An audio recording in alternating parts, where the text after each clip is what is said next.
नमस्कार. H2O चॅनेलमध्ये सगळ्यांचं परत एकदा स्वागत.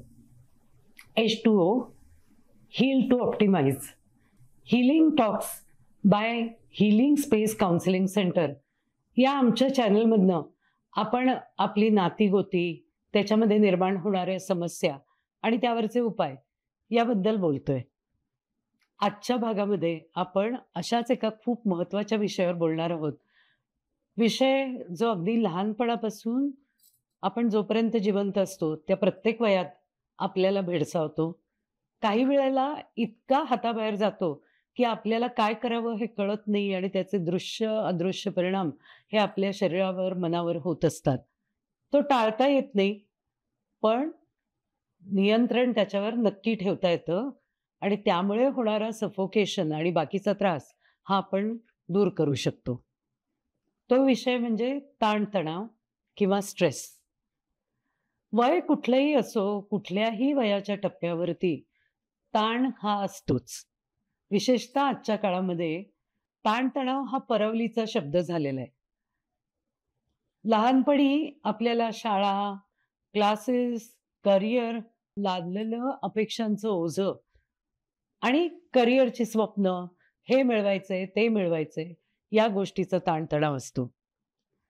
पुढे तरुण वयात गेल्यानंतर तर त्या लहानपणच्या स्वप्नांना मूर्त रूप मिळणं ही खूप महत्त्वाची गोष्ट असते आणि म्हणूनच शिक्षण, त्याच्यानंतर नोकरी, करिअर आणि आपली जे काही ॲस्पिरेशन्स असतील ते मिळवण्याचा ताण असतो. याच्यामध्येच वैवाहिक नातं किंवा इतर कुठल्याही प्रकारचं मैत्रीचं नातं, यामुळे सुद्धा एक वेगळ्याच प्रकारचे ताणतणाव हे आपल्या आयुष्यामध्ये निर्माण होतात. म्हणजे गंमत कशी असते, आजच्या तरुण पिढीला असं आहे की बऱ्याच जणांना लग्न करायचंच नसतं, पण आई वडील सारखी भुणभुण करतात, ह्याचं लग्न करायचंय, हिचं लग्न करायचंय. मग आला ना ताण. याच्या उलट सुद्धा चित्र आपल्याला दिसतं. कधी कधी आपण प्रेमात पडलेले असतो, आपल्या मित्र किंवा मैत्रिणीबरोबर आपलं खूप छान चालू असतं सगळं, पण लग्नाचा विषय, तिला हवंय त्याला नकोय किंवा त्याला हवंय तिला नकोय, आला ताणतणाव. असं एक ना दोन कुठल्या ना कुठल्या कारणाचा तणाव किंवा स्ट्रेस हा तरुण वयामध्ये असतो. मग मुलं बाळं, आपली प्रमोशन्स, गाडी, बंगला, जी काही आपली स्वप्न असतील त्या स्वप्नांच्या मागे पळण्याची आपली रॅट रेस सुरू होते आणि मग 40शी 50शी असे टप्पे आपण या तणावाखालीच वावरत जातो. आपण एकदा स्थिरावलो बाकीच्या सर्व जगामध्ये की वेगळ्या प्रकारचे आणखीन शारीरिक सुद्धा ताणतणाव नव्याने निर्माण होतात. म्हणजे कुठलं आजारपणच येतं किंवा चिडचिड होते किंवा आपल्याला एकमेकांशी पटत नाही, आपल्याला कोणी किंमत देत नाही. अशा प्रकारचे ताणतणाव वय वाढलं की आपल्याला जाणवायला सुरुवात होते. आपण जर कामामधनं रिटायर झालेलो असलो तर मोकळ्या वयामध्ये नेमकं काय करायचं? त्यावेळेला गुडघे दुखतायत, बाकी खांदे दुखतायत, इतर काही त्रास होत आहेत, अशाही समस्या आपल्या पुढे असू शकतात आणि ज्यामुळे आपल्यावरती ताण-तणाव हा येतोच. तर नेमकं या तणावाला कसं नियंत्रित करायचं किंवा आपल्यावरती तणाव आहे हे ओळखू येतं का? आपण जी औषधं घेतो, ती औषधं तणावाची पण आहेत का? त्या तणावासाठी आणखीन वेगळं काही करायला पाहिजे? हे आणि असे प्रश्न आपल्या मनामध्ये नक्की असतील आणि म्हणूनच ताणतणावाची ढोबळ लक्षणं काय असतात हे सुद्धा जाणून घेणं महत्त्वाचं आहे.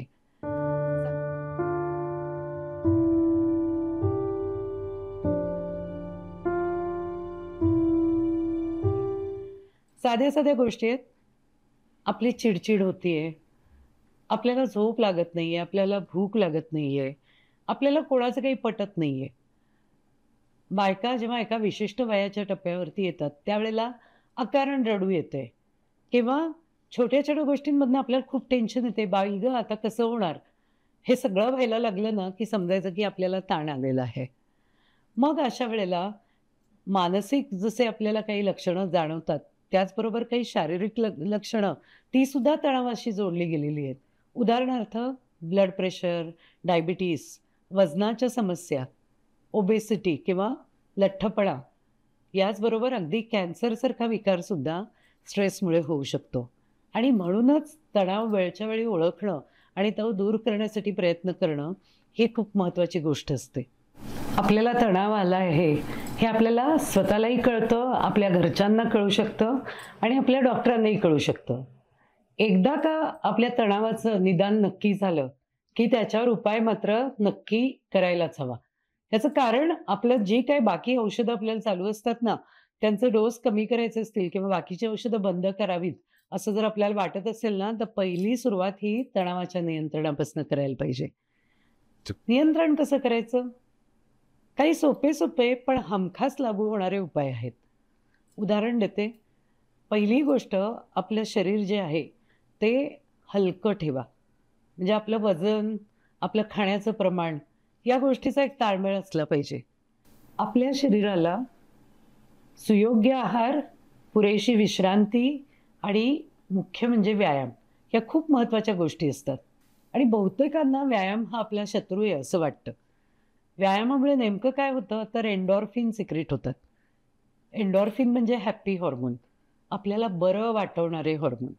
आणि म्हणून नियमित व्यायाम हा ज्या दिवशी आपल्याला रिअलाईज होतं ना, की माझ्यावर ताण येतोय, त्या दिवसापासून आपल्याला सुरू करायचा.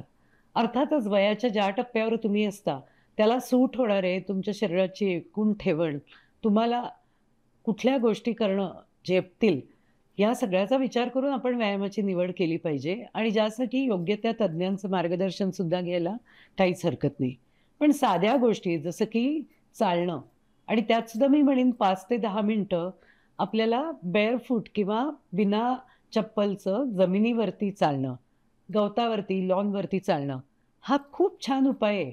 अतिशय साधा कुठेही तुम्ही असाल तिथे आपल्याला करता येण्यासारखा. पण हा व्यायाम आपल्या मनाला आणि मग पर्यायाने आपल्या शरीराला खूप चांगले फायदे देतो.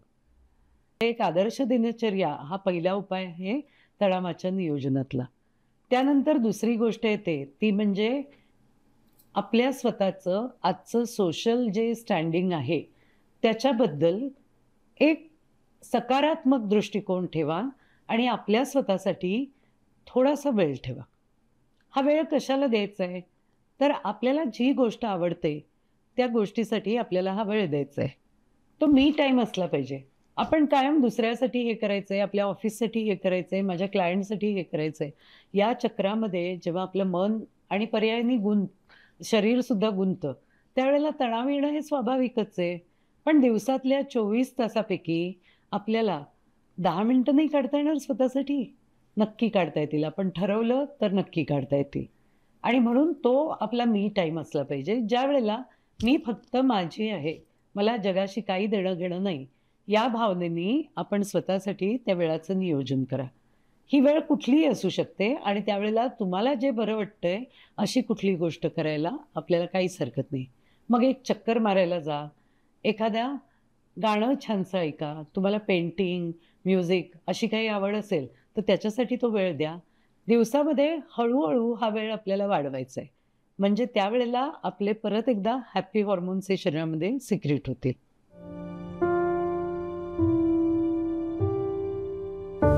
स्ट्रेस कमी करण्याचा अजून एक खूप इफेक्टिव्ह उपाय म्हणजे श्वासावर नियंत्रण आणि मेडिटेशन.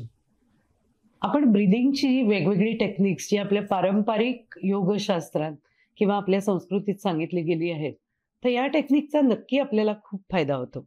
श्वासावर नियंत्रण कसं ठेवायचं, मेडिटेशन कसं करायचं, अनेक मार्ग हे शिकण्यासाठी आपल्याला उपलब्ध आहे. आपल्याला जो मार्ग सोयीचा वाटतो, त्या मार्गाचा अवलंब करा.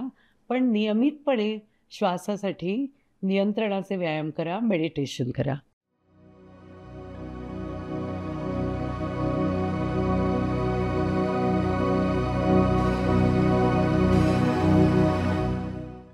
यानंतरचा चौथा उपाय म्हणजे संवाद.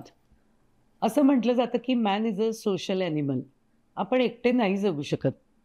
काही माणसं आपल्या आवडीची असतात, काही माणसांमुळे आपल्याला ताण येतो. आपल्या लक्षात येतं की ही व्यक्ती आली ना, की मला काहीतरी चांगलं वाटत नाही.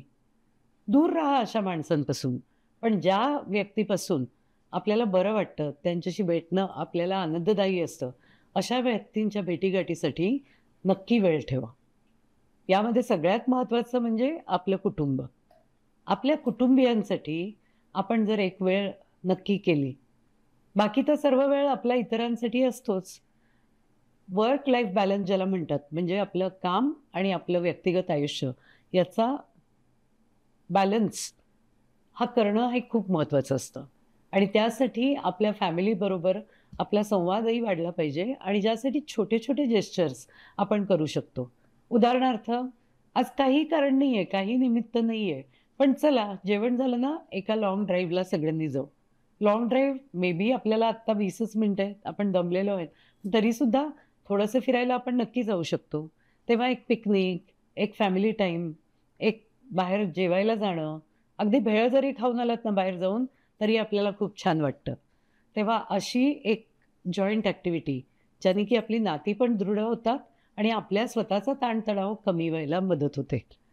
तेव्हा ऑफिसमधनं किंवा आपल्या व्यवसायाच्या जागेतनं आपण जेव्हा घरी येतो ना, तेव्हा बाहेर एक खुंटी ठेवायची आणि त्या खुंटीवरती किंवा खिळ्यावरती ऑफिसचे सगळे ताणतणाव हे तिथे टांगून ठेवायचे आणि आपल्या घरातही ताणतणाव असतील ना, तर संवाद वाढवायचा, दुसऱ्याचं थोडंसं ऐकून घ्यायचं आणि मनाची आणि घराची दोघांची दारं उघडी ठेवायची.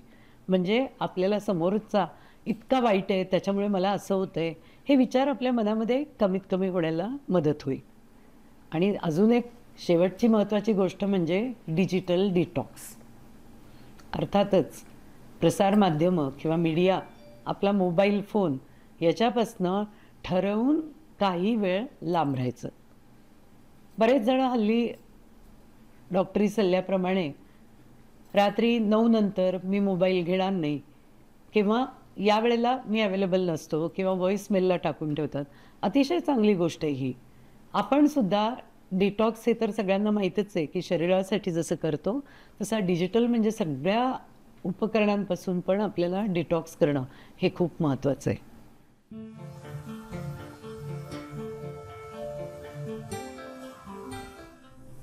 तेव्हा मित्रांनो, ताणतणाव, स्ट्रेस हा आजच्या काळामध्ये प्रत्येकाच्या जीवनाचा अविभाज्य भाग आहे.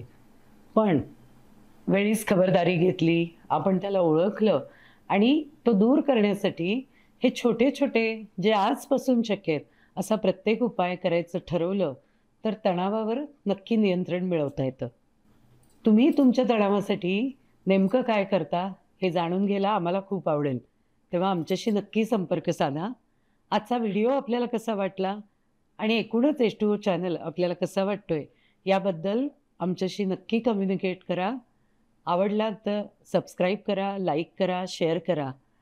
परत भेटूया अशाच महत्त्वाच्या विषयासाठी आमच्या पुढच्या भागामध्ये.